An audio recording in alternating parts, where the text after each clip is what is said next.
Okay, good morning ka property. So ngayon ay papunta muna tayo sa ating isang hawak na property o project dito sa North Grove ng Dolmar po. Sa Santa Maria, Bulacan po. So samahan niyo po ako at atin po ngayon pupuntahan ang ating North Grove Hills. Tara po!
North Grove. Yan. Ito na po ang entrance natin. So, yan. So, pasok pa tayo dito sa entrance ng North Grove Hills. Yan.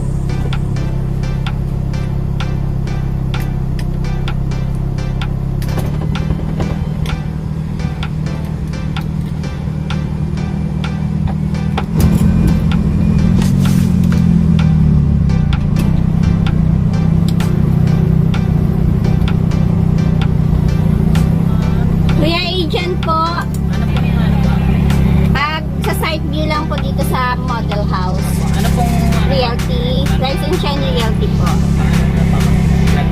Ito po. Hindi ma'am, iwan ko lang muna. Okay.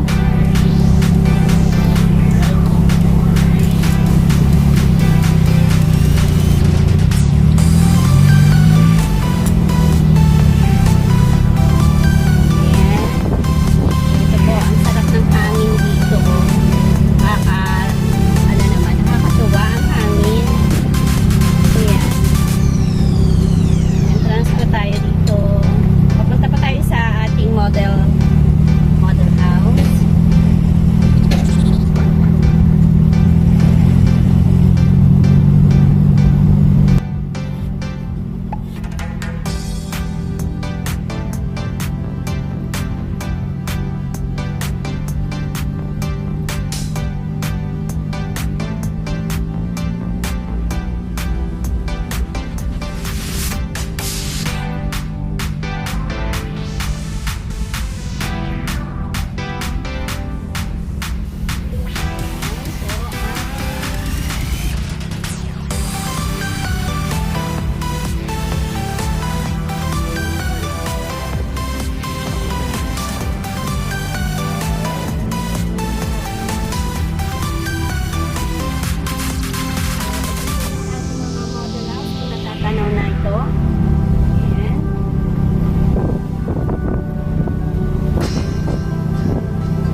Hello, good morning at magandang araw po sa inyong lahat. Nandito po tayo ngayon sa North Grove, sa Barangay Catmon, Santa Maria, Bulacan po. So ngayon, titingnan po natin itong ating model house ng single attached po dito sa North Grove Hills. So samahan niyo po ako mga minamahal kong client at future home buyer. So tara po, puntahan po natin itong ating site dito sa Santa Maria North Grove. So tara po at atin pong yan. Napakaganda po ng location ng aming North Grove Hills. So flat land at maaliwalas ang place po niya. So yan. Ang layo po nito sa Bukawi ay 30 minutes. And then, nandyan na po kayo sa NLEX. Pag going to Quezon City or Balintawak, so, ang layo po niya is 1 hour sa Balintawak po. Okay? Sa mga hindi pa po nakasubscribe, please don't forget to subscribe my YouTube channel.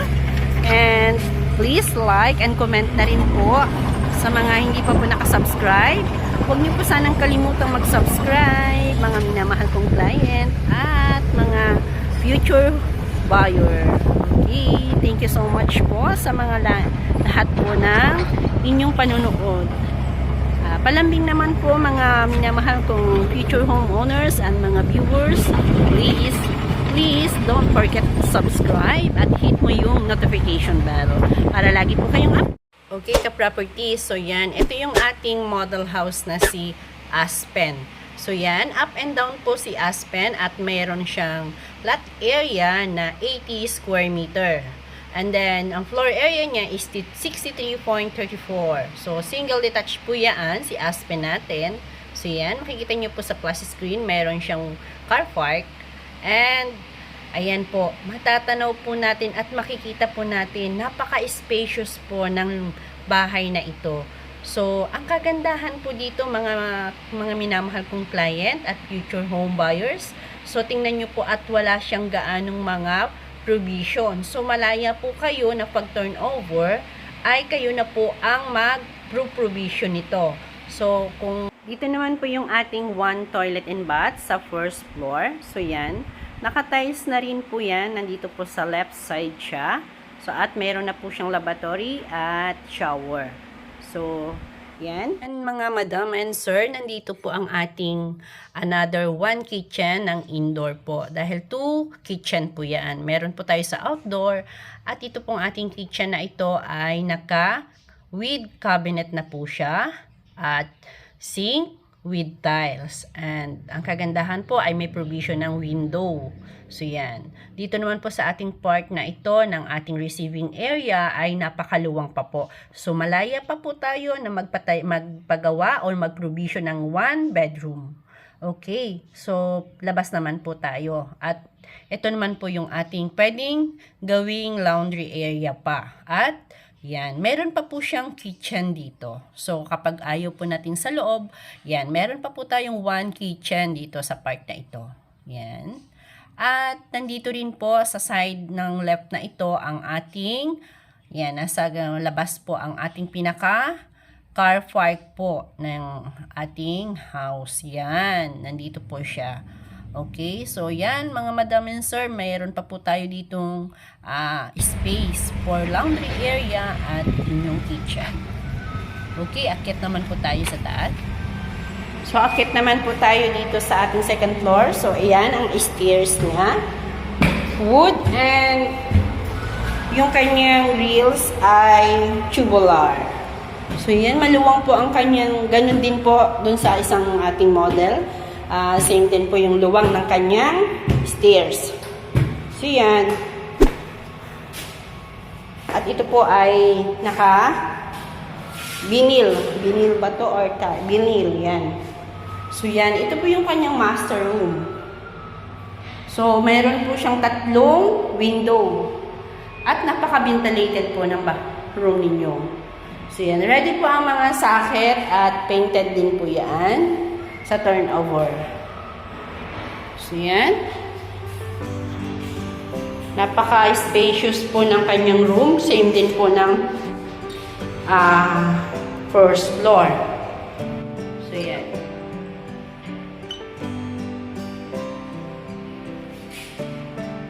Yan. Wow! Look! At napakahangin po dito sa park na ito. So, yan. Puntahan naman natin yung isang room. Yan. So, dito po pala ang part ng isa nating toilet and bath sa second floor. Yan. So, yan. Naka-ready na po yung kanyang bowl at lavatory. Naka-tiles na rin po siya at meron din po siyang window na yan. Ventilated din po ang kanyang CR or toilet and bath. So, yan. The same po ang ating isang room pa dito. Napakaluwang pa. So, yan. So, kahit tatlong anak mo dito, kasyang-kasya or apat, oh. Yan. Sa gusto po ng big house, ito po yung the best na may offer namin sa inyo. Yan. So, ang luwang po ng kanyang room.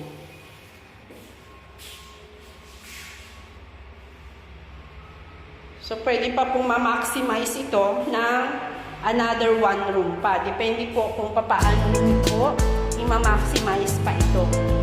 Kasi maluwag po yan. So, yan. Ito po yung part ng kanyang stairs. Dito naman po yan. Ito naman po, ano na rin po yan. Concrete na po yan kapag